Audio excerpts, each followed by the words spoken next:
And good evening, ladies and gentlemen, and welcome to another episode of Behind the Bench.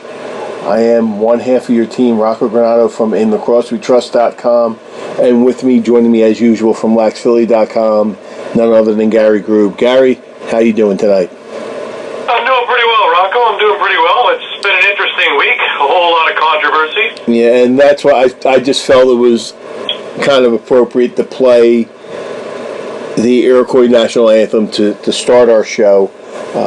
As everybody out there in the lacrosse world knows, there was a derogatory comment made at the Philadelphia Wings game versus the Georgia Swarm towards Lyle Thompson, where the in-game announcer said to snip the tail or snip the ponytail, making reference to Lyle Thompson's long braid hair, which is part of his heritage.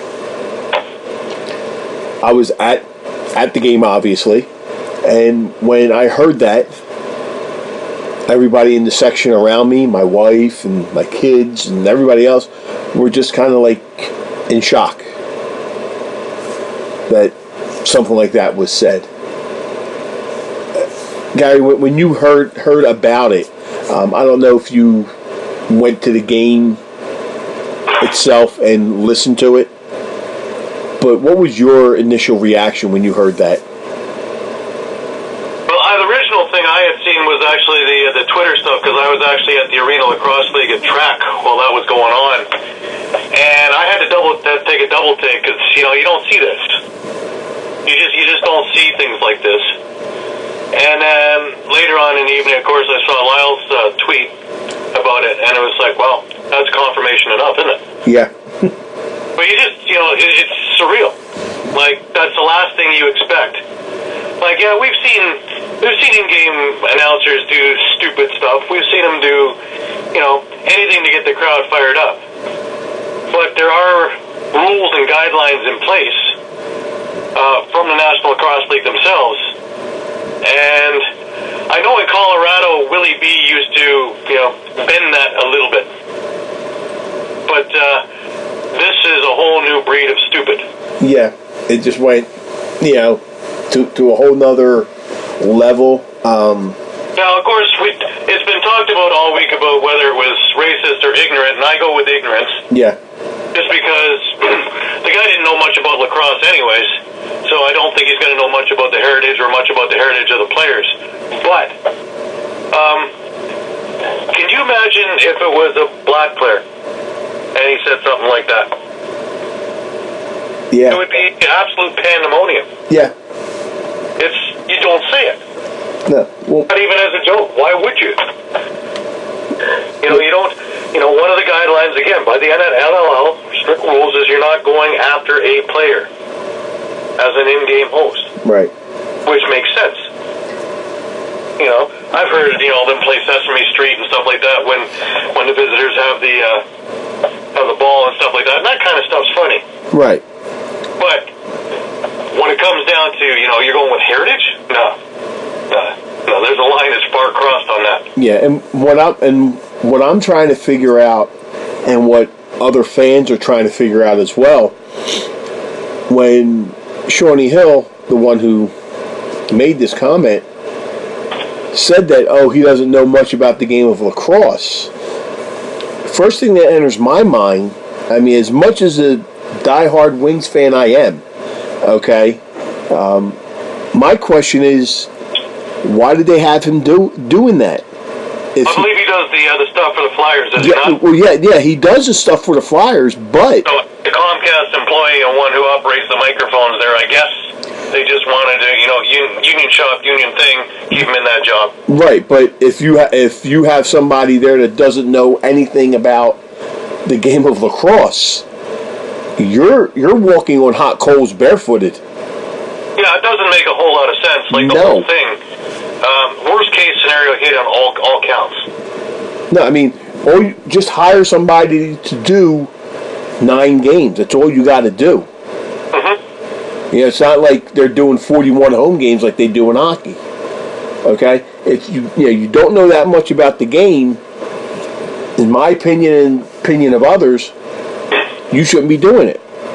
Like, we're really lucky in Toronto. We have Barks for years, but we have Scott Fox, who is a radio personality from 103.5 in the morning shows, and he is very knowledgeable on lacrosse. His son is actually in Junior A. Right. So we're very lucky to have him as the in-game host. Yeah. Well, the whole thing is what a lot of fans are saying that have had season tickets from when the first franchise was here, was that we never had a hype guy to begin with. So why bring him in now? I mean, yeah, you had a guy doing trivia questions or whatever. That's fine, but not what everything he was doing. He was talking over the regular announcer at the game and everything. But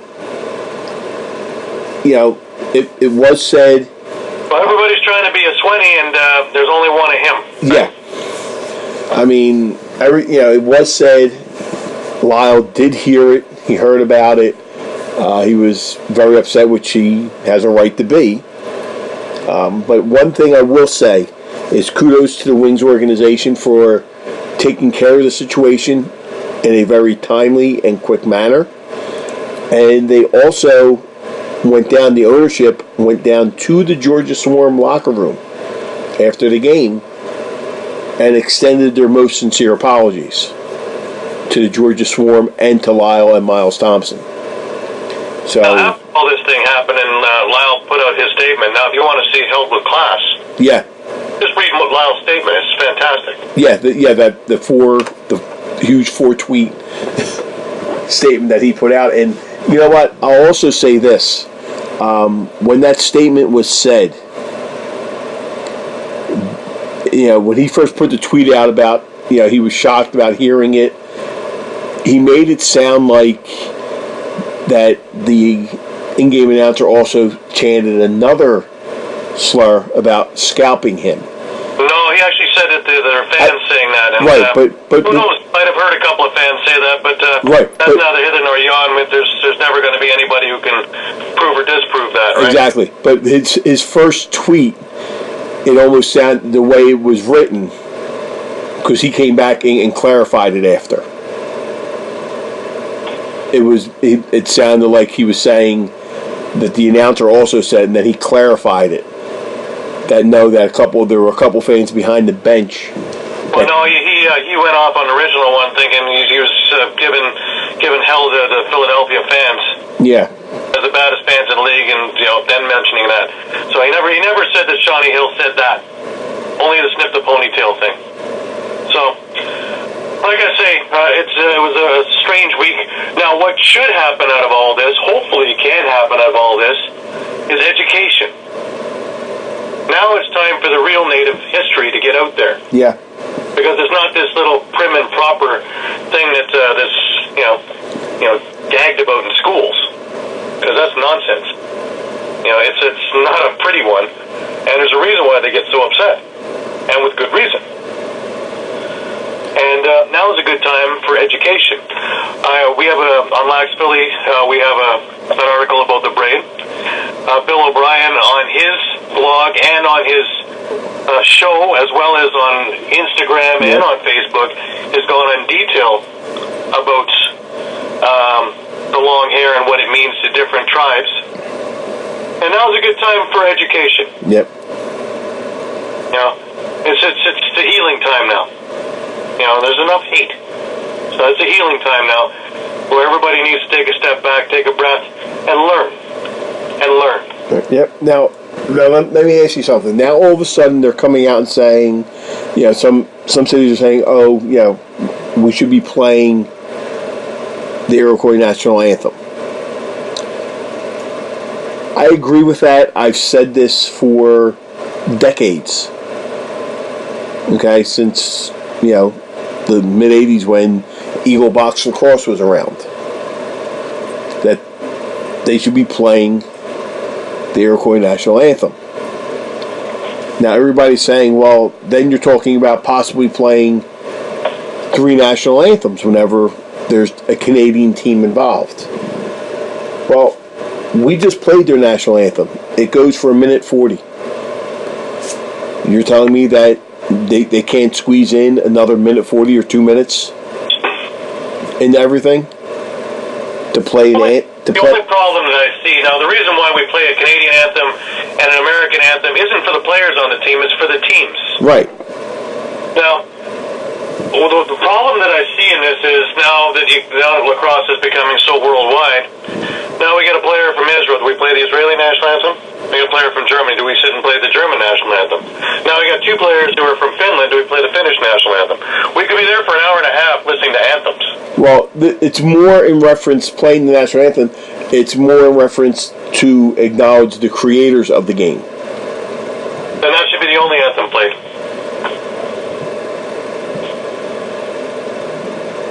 Yeah. That should be the only anthem played then. If we're going to acknowledge the creators of the game, then that's that. So the only reason the anthems are played is for some ritual back in the 40s and 50s in hockey when we were doing it for the cities that they were in. Right. So, yeah, I mean, yeah. Most of the time, to get people to stand up and be quiet for 3 minutes, it's tough. Yeah, I mean, you can go so many ways on this. I have no problem with it. I think it's a great idea. Yeah. I think to get more education out there. Yeah. But I say, if it's about because there's players in there, then pretty soon we're going to have 17 national anthems coming in. Right. Yeah, I'm curious to see what happens this weekend, as far as Well, George is here in Toronto. Right. And there's a thing to wear whatever nation's gear you have to the game. Okay. Be it an armband, be it a jersey, be it whatever. Right. You got a flag, whatever. Just a little bit out of respect. Yeah, so I'm kind of curious to see what these cities do, and then what Philly does next weekend for it. Because I know it's throwback night as far as jersey-wise, but yeah, as far as the educational part and things like that, but. I think there should be more vignettes during the game showing some of the more vintage clips and how this became. Yeah. I'm not saying that we need to all take textbooks and learn everything about it. That's great. I would love people to do that too, because I'd love to have an informed conversation. But, just basic stuff, what the teams can do, is show a little more vintage stuff. Mm-hmm. Just show last week's game or last month's game. Yeah, maybe like when there's the heritage and history is a real big thing, and it really should, it's what the game is built upon. And it really should be out in the forefront.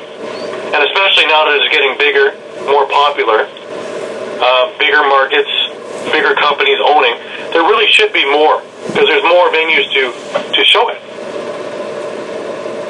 And maybe instead of, when you go to the TV timeouts, the media timeouts, when you're at the arena, show a little clip each time.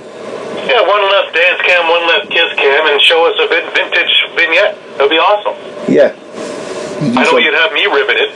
Yeah, I mean, media timeout. Yeah, I know you have to put stuff up on the board to pay the bills and things like that, but bite the bullet on this one for a little bit. Show. You're not paying any bills by showing a kiss cam, and believe me, I can do without it. Right. Well, the kiss cam, they usually do that during like a stoppage in play real quick, but during the media timeout, they always show the sponsors and this and that, everything else. So just bite the bullet on it for one game or whatever, or every other. For one, yeah, really? We're not be biting any bullets. Yeah. They should do it. They really should just do it. Do it, right. I mean, do it every other one. You could still have to acknowledge the sponsors and things like that, and I'm sure there's other ways to work it in there. But do that. Show the video, or even at halftime. Okay, sometimes you have the Tykes on Turf or whatever. Well, have them on for 10 out of the 15 minutes in the last 5 you show the video. Something to get the word out, the education out there. But this has been beat into the ground for, it seems like forever, and it's only been a matter of 5 days, 5-6 days. And as I said, everything's been taken care of by the Philadelphia Wings. It's taken care of in a quick manner. I just hope it doesn't just stick around with the city like the snowball incident with Santa that has been sticking around since 1968. Let that rest, and didn't that just happen? I just read about it. Oh yeah. 51 years ago, this coming December. All right, it's been 50 years. I didn't even know what the Philadelphia Eagles were at the time. I was 3 years old when that happened. But you were still at Hooters having hot wings. I wish. I wish Hooters didn't open up till 1983. Happened to be a place where you were standing, though, wasn't it? Yeah, probably. But yeah, I mean, I just hope that people out there don't get the wrong idea, because not all Philly fans are like that. So. No, they're not. I'm looking forward to going out there in March. So. Yeah. I mean, I reached out to Bill O'Brien. I reached out to Lyle Thompson. I sent them, both my, apologies for the way, some people acted. That it really made me sick to my stomach what happened. So, and Bill, being a class guy, knew that, that some of us don't fall into that category. So let's get to the matter at hand here. We got 5 games to go over. And we'll start with the first one, with the Georgia-Philadelphia game. Well, might I say that not many teams can sit there and give up an 8-goal run and still be in the game? Yeah. But Philadelphia was able to do that. They were able to give up both an 8-goal run and stay in the game. Imagine if they actually were awake for that 15-20-minute period. Yeah, they would have been... Holy smokes, they could have won this game. Could have, yeah. Could have, and probably... Another pretty good second half. Yeah, they could have and probably should have. In all honesty. In Toronto also, and that didn't happen, so...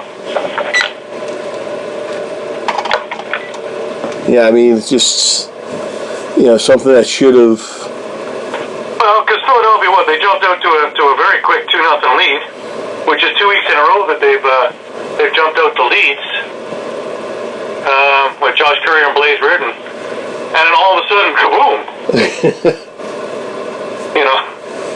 Randy Stotts, Matt Dunn, Shane Jackson, a couple from Lyle Thompson, then killers, both transition goals from Zed Williams to start the second, and Holden Catoni on the power play. So all these are momentum killers. The power play was killing Philadelphia as well. Yeah. Georgia going 4 for 6. Yeah, they let Georgia go 4 for 6. They went 1 for 5. I mean, Yeah, and then Crowley seemed to not really have too much rust on him. no, he had 2-2, but the one thing that killed the Wings were you had 2 5-minute majors, 5-minute major power plays, and you only walk away with 1 goal out of that. Out of a maximum of 4 goals, you got 1. Right. You know, so that's, you know, a lot right there. But now, through all the controversy, Lyle Thompson still wound up with 3 goals, 3 assists. yeah, Now, Randy Stott's 3 goals, 4 assists. Holden Gattoni, 2 goals, 4 assists. So yeah, it's the same people. Hopefully Toronto's watching this. We know what to do. yeah. Well, I talked to Mike Poulin after the game at the post-game party. He came walking over to me because, yeah, he remembers from the times when he played with Calgary and everything. And he just walked up to me. He goes, "This Philly team gave us all we could handle." He goes, "We thought we had it all we could handle in Toronto. We had it all we can handle now here." Now, my question is this. Doug Buchan had a great game in Toronto the week before. Why start DeRuscio?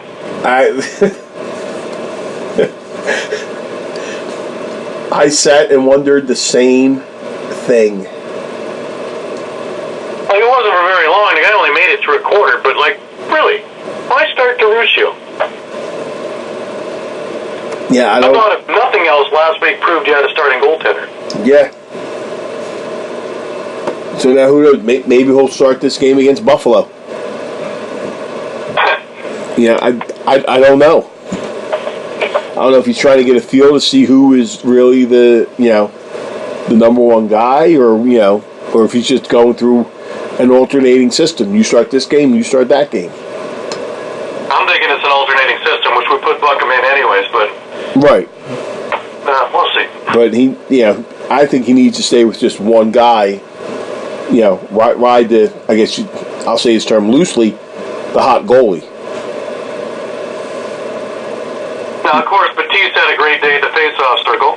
Again. Yeah. 20 of 28, I'd say that's pretty good. Yeah. Loose balls, again, in favor of Philadelphia, 74-66. And the shots on goal were pretty much even at 50-46. So all stats point that Philadelphia should have won this game. Yeah. However, Georgia had something to say about that, and like I said, put together an 8-goal run, and it's very difficult to come out from under it. Right. And also, when you, like I said, you go 1 goal on 2 5-minute power plays, that doesn't help either. Let's see what happens when they play Buffalo this week with a not so great defense, but a very hot Matt Vince. Yeah. I mean, got to see what happens there. I mean, who knows? Maybe they pull the upset. Or who knows? I mean, Buffalo's coming off destroying Rochester 13-4.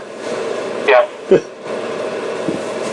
So, I mean, who knows? But this game, it was a battle. I mean, the fans enjoyed it. Had almost 13,000 people. Actually opened up the upper deck.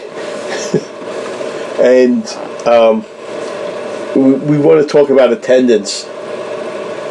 I asked Mike Poulin, I said, your last home game, they said there was about 5,000 people. He looked at me, he snickered, he goes, maybe in the county. Yeah, pretty much. Pretty much. He goes, there was no way there was 5,000 people in that arena. He said, I can't say what I feel, how many people, but he goes, there was no way there was 5,000 people. Well, bring your children to work day. Because when I mentioned it to him, he just had a look on his face like, are you kidding me? Right. Oh, my God. But yeah, so the Wings fall 13-11, drop to 0-4. Georgia is now 4-0. They're actually one of the last of the unbeatens right now. Now, the next game we have, this New England team is surprising me every single week. They go into Calgary, a team that is playing hot, and they just destroy them 16-10.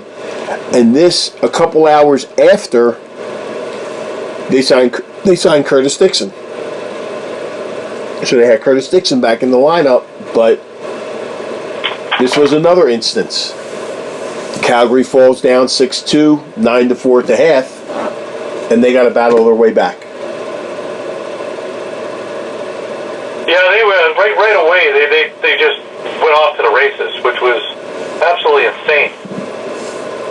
And I don't know what happened. What happened to Calgary?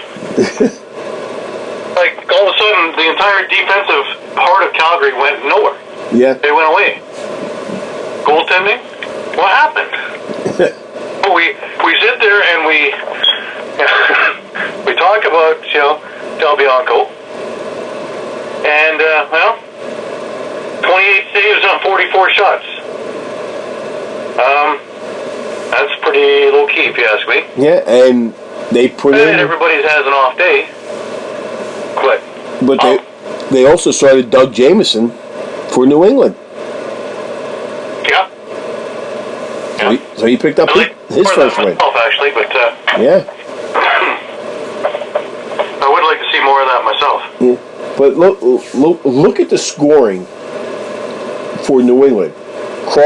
Kevin Crawford, 2 goals, 6 assists. Stefan LeBlanc, 2 goals, 7 assists. When was the last time you heard that? When he was in Toronto, he wasn't getting any goals, but he was getting 8 assists. Yeah. 2 and 7. Digby with 2 and 3. And Riley O'Connor with 4 goals. Riley O'Connor is becoming the Kevin Crowley of that team right now. Or the Sean Evans of the team, whichever, pick one.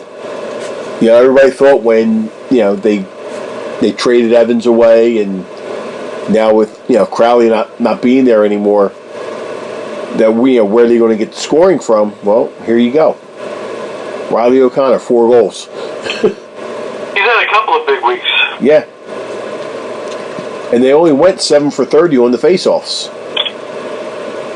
And they still come out with a 6-goal lead, and it wasn't by the power play either.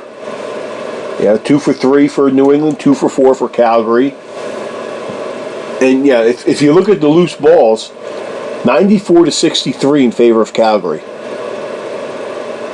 So what does that tell you about, 1, their defense, and 2, about New England's defense? It's crazy, but the New England defense is, if this is for real, is under the radar by 1,000,000%, and they're doing a fantastic job at it. But it's, I don't know. Like you look at the lineup and go, well, of course they have Brett Manny, of course they have Andrew Suter, right? But after that, we're doing it with a lot of guys who are young. It's working. Young but hungry. It's working. Yeah. So hopefully, they can, do something. I mean, they're, doing everything possible right now, and they even picked up a shorthanded goal in the game. Calgary may went 2 for 4 in the power play, but they also let up a shorty. So maybe, people may say, well, maybe they shouldn't have put in Dixon for this game because they just signed him. Maybe he was able to practice, but maybe he might have messed up the chemistry a little bit. For this game. Maybe they should have waited to put him in until this week. But who knows? Because he walked out with just 3 assists, so 3 assists on 14 shots. Between him and Dane Dobie, they combined for 26 of the 54 shots taken, which is the norm when he's in the lineup. But they had 12,439. New England seems like the real deal right now because they're playing better than ever. In Calgary, they pick up their first loss, but they're still riding high right now. Yeah, they're having a surprising season as well. But now with Dixon back, let's see if they get Wes Berg back, and then they'll be complete. Complete, yeah. But then you wonder if they start losing a little bit. You'll wonder if you should have really put them back in the lineup. I think that having Curtis Dixon and Wes Berg in the lineup isn't going to hurt them too much. No, it's just a matter of them getting all in sync right now and going from there. Yeah, nothing like a week or two worth of practices. They'll be fine. Yeah. Now, next game we had was Toronto at Colorado. By looking at the record, you would think Toronto should go right through them. Toronto has a habit of playing very close games this year. Every game is a one-goal game. One-goal game, yes. Last three, we've all gotten a lot of gray hairs watching Toronto. They lost to Georgia with 23 seconds left a couple of weeks back. They won in overtime against Philadelphia, coming from behind, scoring, tying it up at 20 seconds left. And now this one. So, the cardiac kids is what it is. Yeah. And they had to hold on for the last 3 minutes. But what did you see in this game? Well, you know what I saw? I saw that Toronto's defense is pretty strong. I think they're able to hold off an awful lot of things. Every now and again, they seem to take a nap, though. And no better time than that was happening in and around the end of the third, beginning of the fourth. That 5-minute span was scary. It was just scary. And Dylan Ward played such a good game for Colorado. 68 shots on net. That's insane. Yeah. The man made 51 saves and lost. That's insane. Now, they wasted a really good performance by him. Defensively, obviously Colorado wasn't doing that much because Toronto took a bazillion shots. Offensively, at times Colorado looked like they were standing still. But when called upon, Nick Rose again came up with big saves. And no bigger than in the last couple of minutes, where he had to make a couple of real big shoulder saves. And, that's it. They actually put it in the books. Yeah, and it was a very well-played game. There was only 5 penalties altogether in this game. And there was a Johnny Powless sighting. He had a goal in this game, so, we must rejoice. Yes. 1 goal and 4 shots, but, hey. Amazing, but, transitionally, you have Brock Sorensen scoring a goal for Toronto, Creighton Reed scoring for Toronto. These are things we haven't seen in a couple of weeks. We've been used to seeing Schreiber, Hellier, and Jones. But, McCardle made an appearance on the score sheet. Of course, Jones had 2 and 3, Hellier 3 and 2. I said already Johnny Powless already in there. Dan Craig actually had a goal and 3 assists. Captain America was more of the setup guy in this game. 1 goal, 5 assists. And Dan Lindner was actually held. It didn't really get much from him. But he had 1 assist in this game. Yeah, as well as Nick Rose did. Yeah, it kind of helps when your transition players chime in and get their goals, in there. It kind of takes the pressure off the offense a little bit. Well, I want to talk just for a second about something that nobody really pays any attention to. I don't think anybody's ever noticed it. But we have a gentleman, Billy Ostrauser, who was brought in here really for so he could fight. Well, since fighting really isn't part of the NLL game anymore, Billy still has a spot on the team. In fact, he's the assistant captain of the Toronto Rock on the road and of the Oakville Rock home and away. And he's been able to transition his game where he's getting points. He had an assist in this game. He's had a couple of goals so far this year. balls in this game and 3 caused turnovers. So Billy stepped up his game. He's now a very viable piece of this puzzle. And if something goes haywire, he's going to try and knock you out as well. Because I haven't seen anybody be that much of a camaraderie, be able to stand up for any of his teammates at any given moment. Yeah. So I made a push. They made a good choice giving it to Rogers, but I made a push in the summer that maybe they should give Hostrauser the C. Just because of his leadership. Yeah, well, you know... also got a game now to prove it. Yeah, and you know what they always say, you don't need to have a letter on your sweater to be a leader. No, you don't. And if you talk to Billy, Billy's the nicest guy around. Just a great country boy. You're right. And, you know, kudos. I love to see it, man. Probably my favorite Rock player.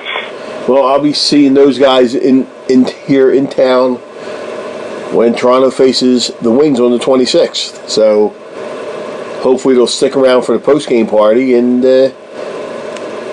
I'll get to meet Billy and some of the other guys that I haven't met as of yet. Right. On the Rock. But yeah, you know, Colorado, you know, Eli McLaughlin with 2 and 2, Noble with just 4 assists, Stephen Keogh just 1 goal, 1 assist in this game on 10 shots. Rouet with a hat trick and 2 assists. Ryan Benesh 2 goals, 2 assists. So, you know, a so-so effort there. You could, you know, look for a little more, you know, from some other players, but, you know, noticeably Keogh should be popping the twine a little bit more than what he was doing. Well, it's funny because, you know, when Benesh scored to start the fourth quarter, it was 8-7 for Colorado. And then they took a nap because you had 3 goals from Toronto. You're in that much of a pitcher's duel, and you got to be right focused all the time because that's when it was over. Yeah, they scored 3 goals in a minute 50. Yep, and that was the game. Yep. That did it right there. That'll take everything out of you. So Colorado loses again. Our favorite official did this game. And that's why. Which is amazingly that there was only the 5 2 penalties that there were. Yeah, that's what I was going to say. It just amazes me that, you know, 5 penalties and Gardonio did the game. Hey, miracles do happen. Yeah, well, it is what it is, right? Yeah. So Toronto picks up the win. Colorado, just like the Wings, remain winless right now. And let's see. Well, you can go to San Diego or Vancouver. It's your choice. Let's go. Let's do the Saskatchewan game. All right. Off to Vancouver we go. Yes, off to Vancouver, and you know, I kind of thought this game would be more of a runaway than what it was. Well, it started out that way, didn't it? Yeah. That first quarter, all of a sudden, it was 5-0 Saskatchewan. I thought this thing was going to be 50-0 by the time it was over. But something Vancouver showed me the last 3 games in a row is that they have hardly any offense, but B, a really good defense. And although they started off very slow, I don't think their bus arrived until the 12-minute mark of the game. But from that point on, they really held Saskatchewan to what? 9 goals. Yeah, and it didn't take them long to yank out Aaron Bold, that's for sure. Yeah, Aaron Bold was not having a good night. No. But something that was a big surprise was that Eric Penny was. I don't remember Eric Penny playing this well. No. Well, I do, years ago. Well, yeah, years ago the whole there's been some stealth teams and warrior teams in the meantime.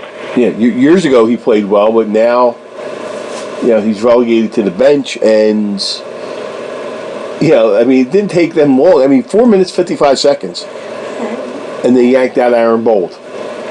7 shots, 4 goals. So they went ahead and said bye-bye, Aaron. Take a seat, just, you know, count to 5, open the door, and that's it. You know, if you need a class, we'll send Tyler Carlson over to your house to go ahead and do that. But this Vancouver team is showing me a lot right now. They really are. There's no quit in this team. No. They're not. Now, they haven't figured out a way to win yet, but there's no quit in this team. Right. Once they start figuring that out, they're going to be a pretty scary team down the road. Yeah, I mean, they're still losing and everything else, but... They need to find some offense, so that's it's a rebuild. So you look at the next couple of drafts, and I'm sure you're going to see an awful lot of offensive prowess coming that way. Yeah. I mean, but they're playing very well. I mean, they lost 14-10, but you look at some of the stats on here. Loose balls 87-69 in favor of Saskatchewan. Power play, Saskatchewan 3 for 3, Vancouver 1 for 4. Yeah, and everything else seemed like it was split right down the middle. Face-offs 14 apiece, shots 50-49 in favor of Vancouver. I mean, this had everything written as almost like an overtime game.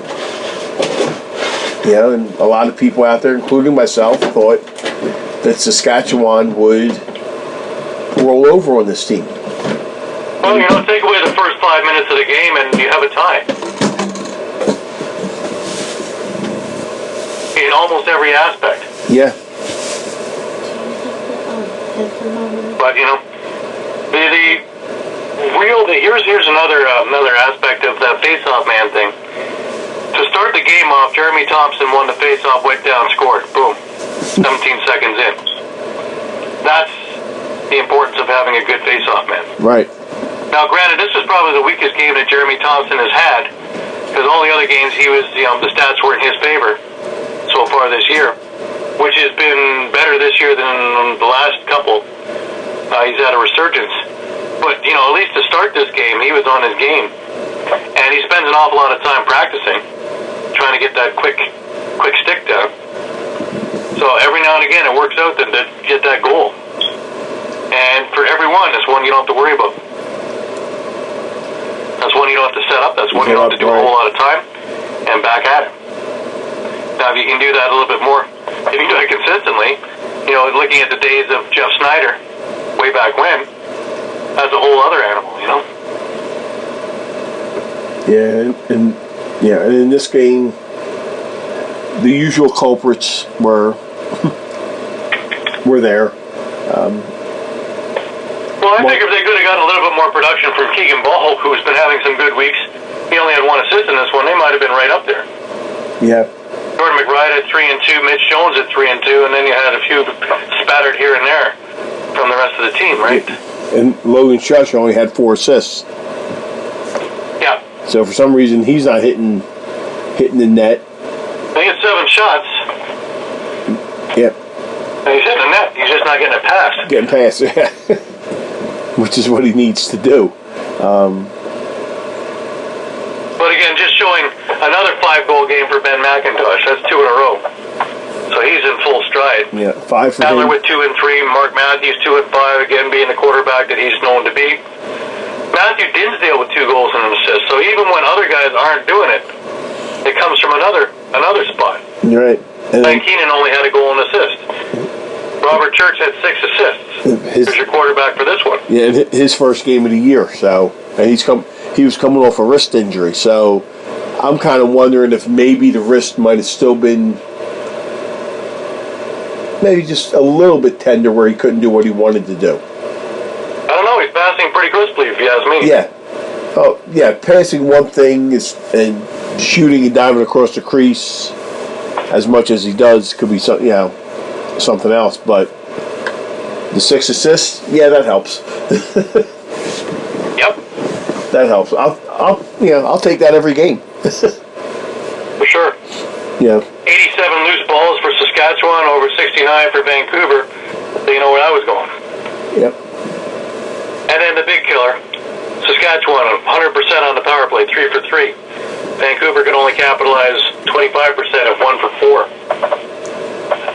Yeah. Now, if Vancouver could put together a power play, we have ourselves a 14-13 game, right? Yep. Or if they could just kill a power play or two. But that's a whole different story. So, it looks, like Vancouver's winless, but is not as far gone as people want to believe. A couple of players here and there in the right spots at the right times, and this team is viable. And in my opinion, it's moving on the upward direction, where some of the teams in the West are starting to move in the downward direction. So we might see a changing of the guard somewhere in the standings there in the near future. You may say, yeah. Hopefully. I mean, I don't want to see them take more steps backwards like they have in years past. I can't see it, and now with the Canucks owning them, so you have solid ownership, and you have, they're getting people in there. So they're going to start wanting to see wins. And for them, hopefully, erupt when they get their first win. Yeah, hopefully for them, it happens sooner than later. Well, the nice thing also is that being where it is situated in Vancouver, that all the people from the island can now make the games, because they can still catch the ferry at the end of the game and get back home. Get back home. It doesn't have to become an overnight hotel stay. Yeah.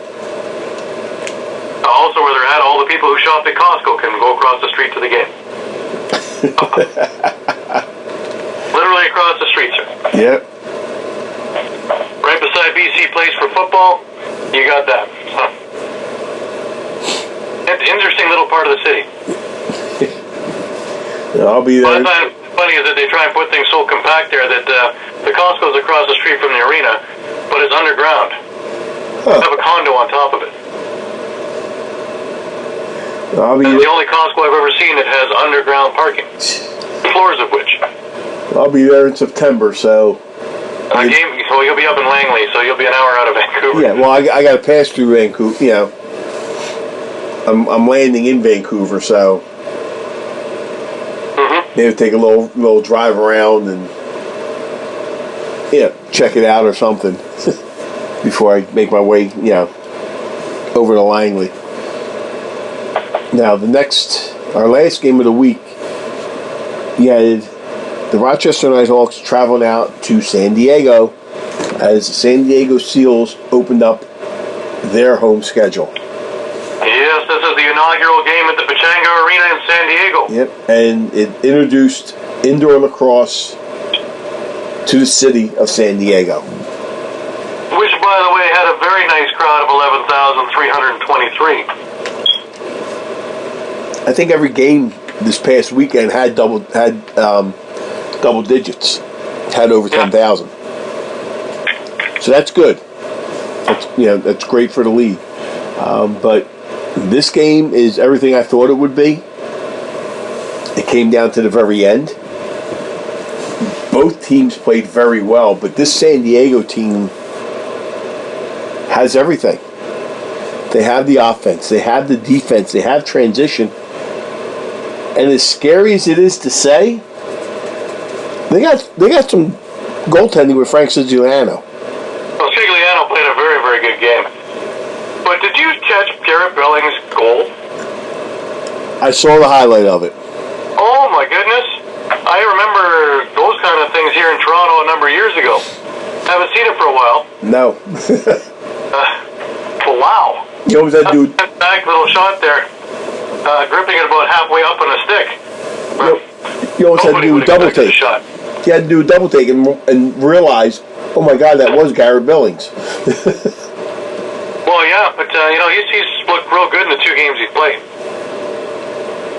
But again, what's the story of this one? Austin Stotts. 4 goals, 1 assist. And he really shouldered it near the end of the game. Yeah, he put together a really good game, especially the second half. Yeah. He had 3 goals in the second half, and he was the answer there. The first half, I would say Dan Dawson was the guy. Well, Dan Dawson. He only had 1 goal in the first half. He was the man there. Well, and then even scattered through 1 in the third, 1 in the fourth. It's nice to see Dan Dawson in that resurgence. But as that veteran, he's going to be helping out some of these other guys. Well, that 1 goal in the fourth was the game winner. Yeah. And that came from a 32-year-old Garrett Billings. So you had the 2 veterans, a 37-year-old and a 32-year-old, combining for that game-winning goal. Yeah. And then Austin Stotts put in his 4th just like 3.5 minutes later to basically seal it at that point, even though they still had another minute and a half to go. Now, here's the nice thing. After everybody took a week off in Buffalo, Joe Resetarits reappeared with 2 goals and 4 assists. Corey Vitarelli appeared with 2 goals, 1 assist. Kyle Jackson had 3 goals. So these are guys that didn't bother doing anything last week. Very little. Yeah, they came back. James quarterbacking again with a goal and 5 assists. So, all the pieces are there for them to break out again. Look. Withers had another big game in faceoffs too, 18 for 26, right? Yep. Yeah, you look at that, and then you look at the special teams. Rochester goes 4 for 5 on the power play, while San Diego goes 0 for 6. Now, can you imagine if they actually had a power play? And could you imagine, and even if they would have killed off, say, 2 more of those penalties? Mm-hmm. This game wouldn't have been close. No, they may. But then again, 49 shots apiece. Both goalies played well. Like, Goodleaf really bounced back from a really bad week last week. Yeah. And Scigliano's been doing this all year. It's funny because Calgary found Del Bianco because Scigliano was having a couple of bad games. And then he rode the Pines ever since. So Calgary won on that one because they found the diamond in the rough. Scigliano getting out of there and becoming the starter in San Diego wins, because now he's got a starting job again, and he's been able to show everybody he really belongs as a starter. He really belongs here, yeah. See everything work out in the long run. Yeah. Now here's a number that's astounding, because Rochester is not usually a sloppy team. San Diego 92 loose balls to Rochester's 55. Yeah. That's astounding. 37 extra loose balls. Yeah, you're almost a 2-to-1 ratio here. And like I say, Rochester's not a sloppy team generally. So, San Diego's got something in there, and it'll be interesting this week when they play when we get to that. Yeah, and this, like I said, it was going the way I thought it would go. Tooth and nail to the end. I thought Rochester would win this game, but I said it was going to be close. Yeah, it was a close game, that's for sure. I mean, I would say you couldn't get any closer, but yeah, you could with could have been 12-11, but could have been overtime. Yeah, but this was. Well, I went 4 for 5, so that's all right. I'll take it. So this was a very well played game. Now this weekend, I'm trying to battle through a cold here. We got 7 games. We do. 7 games on the docket. At least they're not all on the same night. No. Impossible, but whatever. No, we start off on the 18th, which is Friday night. Georgia at Toronto. A rematch of just a few weeks ago. Yep, of 2 teams that are rolling right now and 2 teams that are finding ways to win. Win, yes. With the way Georgia's playing right now, it's in Toronto. Oof. I thought Toronto should have won the last one, so I'm going with Toronto on this one. You know what? I think I'm going to go that way too. I think this is about time that Georgia drops a game. They're going to drop this one. Unless Lyle Thompson has a 6-goal game or something like that just absolutely deflates everything in there, which is possible. Yeah. But I think Toronto had something on the ball there, and I think the last game Mike Poulin played out of his mind, and I don't think that happens every single game. Not like that. Well, here's the thing for Georgia. They're on the road twice this weekend. They got Friday night at Toronto, and then let's jump right to their next game.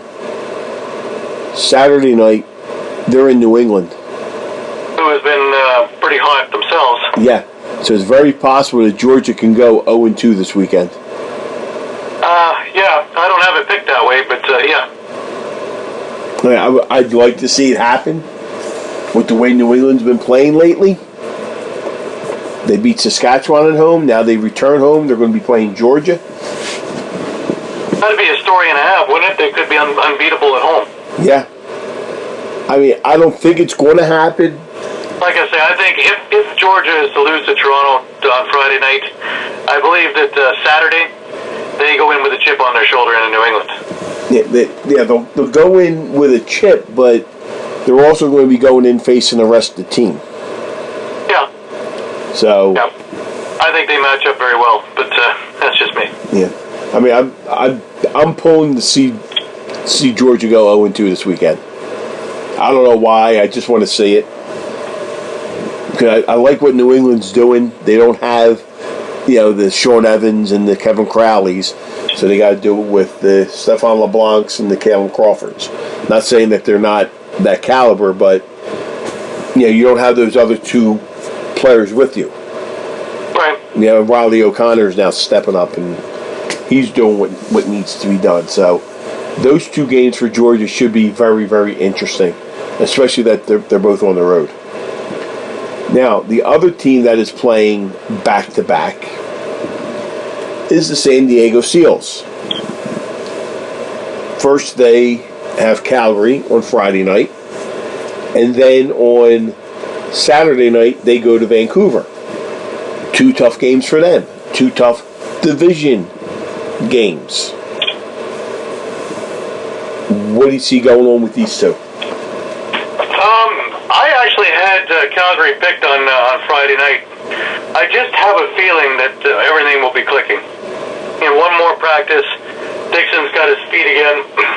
I just have a feeling about it. It'll be a hard-fought game. I think it'll be a 1-goal game. It'll probably come down in the last couple of minutes. But there's just something about it.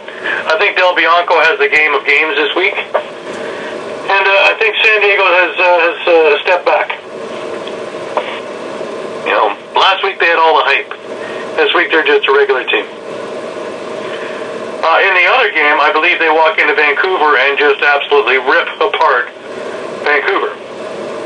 But, again, that X factor is Vancouver's defense. Is it for real? We've seen it a couple of games now. I'll be a total believer if they can shut down San Diego.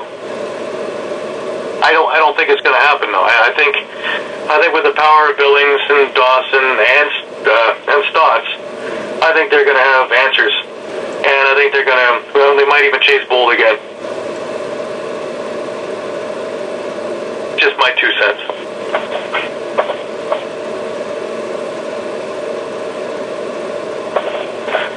But moving on from there, we have the Philadelphia-Buffalo game.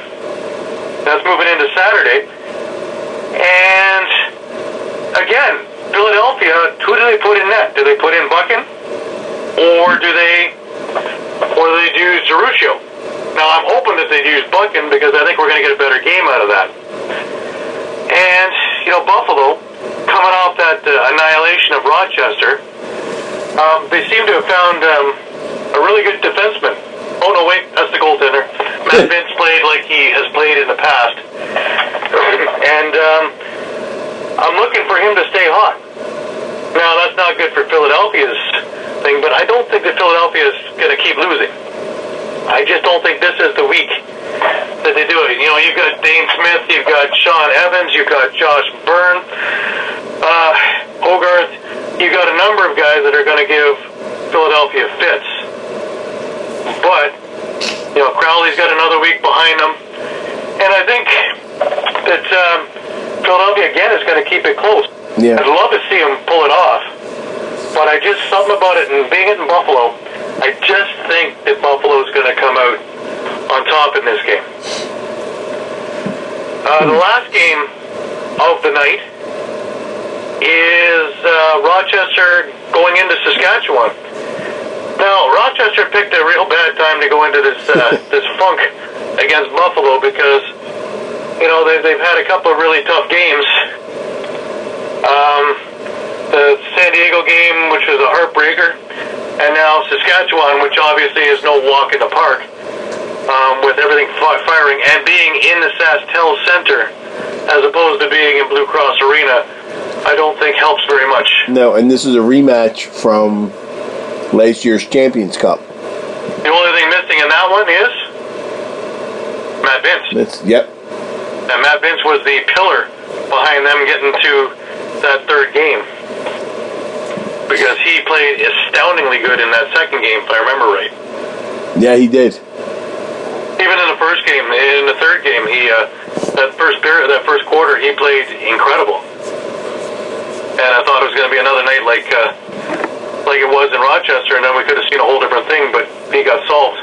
Yeah. But quickly. Angus Goodleaf has a chance to really take this by the hands. I don't see that happening. Nor do I. I think Saskatchewan wins this one. I won't say with ease, but they're going to go ahead and win this one. I think by like 4 or 5 goals. They'll probably stay within like a 2-goal margin for most of the game until, towards somewhere in the end. But it wouldn't surprise me if Rochester pulls the upset here.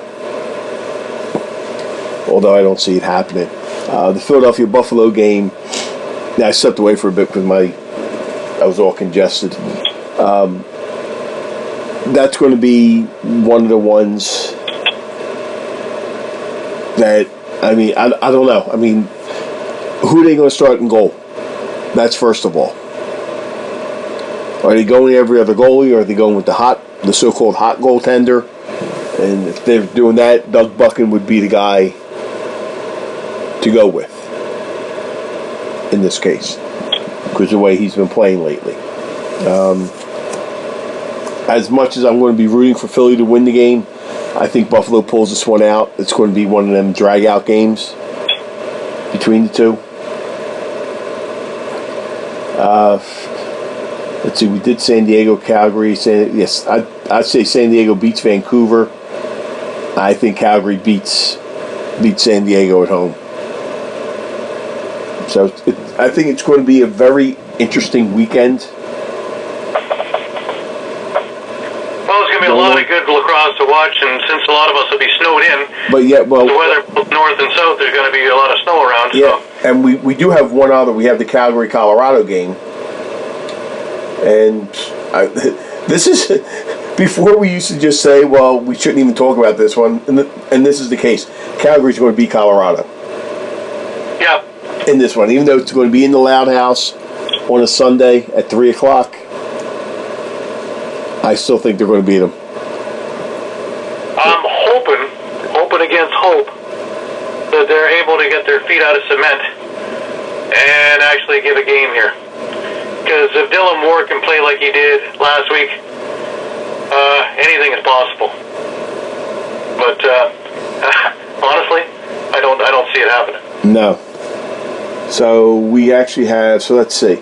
The way the schedule is, it's really not that bad. Georgia's at Toronto 7:30 tomorrow night, and then at 10 o'clock Calgary at San Diego. So you can go from one game to the other without missing anything. Then on Saturday, this is where you're going to have to do a lot of split screening somehow. Georgia's at New England at 7. Philadelphia at Buffalo at 7:30. Rochester at Saskatchewan at 8:30. So you're going to have to pick a game or pick 2 games or pick 3 and try to put them all in your screen somehow to see what you want to do there. And then 10 o'clock, San Diego's at Vancouver. And then on Sunday, the lone game is Calgary at Colorado. This is going to make it, like I said, very, very interesting. When we go into this weekend, your standings look this way. In the West, because of percentage points, Saskatchewan's in first place. They're 2-1. Calgary's at 3-2. San Diego at 2-2. Vancouver 1-4. And then Colorado 0-3. So right now, the top 4 would make it into the playoffs. That would be Saskatchewan, Calgary, San Diego, and Vancouver. In the East, Georgia stays undefeated. They're 4-0. Toronto's a game back, along with Buffalo. Both teams at 3-1. New England is sitting at 2-1, only a game and a half out. Rochester's at 1-2, 2.5 out. And the Philadelphia Wings are still looking for their first win as well. They're sitting at 0-4. I mean, this weekend, I think the divisions can really turn. I mean, it's early in the in the season, but Calgary's playing twice this weekend. San Diego's playing twice this weekend. Georgia's playing twice this weekend. And, they're all playing within the division. So each game is almost like a 2-game swing in a way. Yeah, it's a weird schedule, but you know what? This is a lax watcher's dream, because we got a little bit of everything, and all these games are going to be right close. I don't see anything being one blown right off the rails. No, they're all going to be close, and it's going to make it interesting. I mean, if Georgia wins both, they're sitting at 6-0. Yeah. If they lose both, they drop to 4-2, and either Toronto would be then at 4-1. They're going to be right behind them. Actually, they would pole vault them in the first place. They'd be in first place, Toronto. Right, and if Buffalo wins, they're 4-1. They'll be tied for first. So, I mean, 2 losses by Georgia can drop them down into third place. From undefeated to third in the division this early in the season. Same thing with Calgary. Calgary can shoot up at they could be 5-2 by the end of the weekend. San Diego could be 4-2. Or they could Weird schedule. Rochester will be playing their 4th game, and Georgia will have 6 done by the end of the weekend. Yeah. Well, remember, Rochester didn't start till the 29th. Yeah. So everybody else started basically before that. So, but in the end, they'll all catch up, and we'll all see where, everybody is by the time April rolls around. Well, here's the astounding thing also with Colorado is all their losses have been at home. That's usually been their strong suit. They're 0-3 at home. So what happens when they go on the road? Road, yeah. That's just... It's going to be a long year over there in Colorado. Yeah, just a bit, I mean... 0-3 at home in the Loud House, nevertheless. I mean, that's just... That's unheard of. Unheard of, at least for this team for a lot of years. But, it's still early. It's only 3 games in. Yeah, they still got another 15 to go. Same thing with some of the other. Like Philadelphia has another 14 games to go, and, see what happens, Maybe they get on a little roll. Bounce here, bounce there. It's all... all the good games you lose by a goal, eventually it's all going to turn even, right? Yeah, it has to. Has to. Just the law of averages. Yeah. But that will do it for this week. We'll be back again next week. We'll go over the large docket of games. The large 7-game schedule for this week. Pack a lunch. Yeah. Pack a lunch for that one. Because then the following week, which would be really interesting, you're going to have Toronto at Philly, Buffalo at Rochester, Colorado, Vancouver, Saskatchewan at Georgia, Buffalo at New England. So, again, some interesting matchups the following week. And again, most of them are all divisional games. Things are starting to, get a bit interesting here. Start times on those games too, eh? Well, Gary, I didn't... when we're looking at the 27th. Yeah, 4... 2 games on a Sunday is pretty strange. But one starts at 4 and one starts at 6. 6, yeah. Well, that's New England for you on a Sunday. Yeah, it's not usually Georgia. But I didn't think they could put anything else in the arena. I don't think there is anything else to put in the arena. No. And that's Pro Bowl weekend too, so who knows? So you got a 4 o'clock and a 6 o'clock. So probably by the time the face-off happens with the Buffalo New England game at 6, that Saskatchewan-Georgia game may already be decided. Right. If not, you split screen it. Well, yeah, because then on Saturday night you got Toronto, and then 8 o'clock Buffalo, and 10 o'clock the Colorado-Vancouver game. So they'll keep you busy. Yeah, and it's going to be very, very, very interesting this whole season, and then next year is even going to be even more. And before we finish out, just real quick, that Reggie Thorpe was announced as the New York head coach and general manager earlier in the week. So Team USA head coach Reggie Thorpe will be the man in charge when the New York franchise comes to play next season. And those of us who remember Reggie Thorpe from his Rochester days knows the type of player that he was. And no doubt he'll have those players the same way.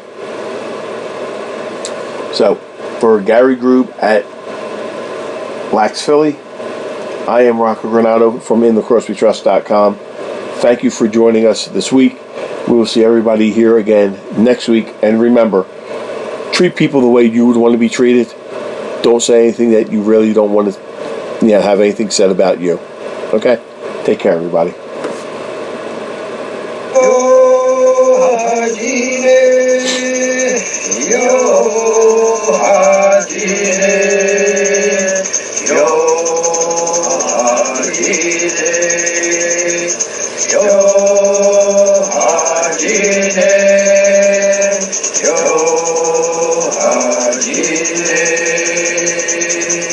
Sanu tender